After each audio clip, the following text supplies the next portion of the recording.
जुन्नर तालुक्यातील नारायणगाव वारुड वाडी हद्दीतील चिमणवाडी जवळ डिंभे डावा कालवा किलोमीटर 43 येथील एस्केप जवळ कॅनॉलच्या वाहत्या पाण्यात मित्रांसोबत पोहण्यासाठी गेलेल्या श्रेयश नवनाथ डोके हा अंदाजे 20 वर्षीय बुडाल्यानंतर कॅनॉलच्या वाहत्या पाण्यात बेपत्ता झाला होता।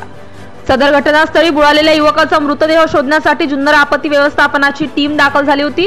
आपत्ती व्यवस्थापन टीमच्या अथक प्रयत्नानंतर मृतदेह शोधण्यात यश आले असून सदर युवकाचा मृतदेह शवविच्छेदनासाठी ग्रामीण रुग्णालय नारायणगाव येथे नेण्यात आला आहे।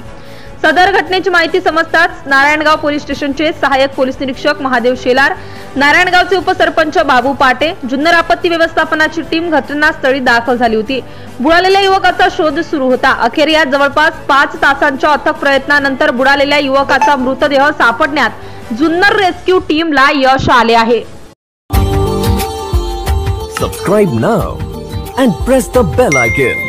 Never miss an update.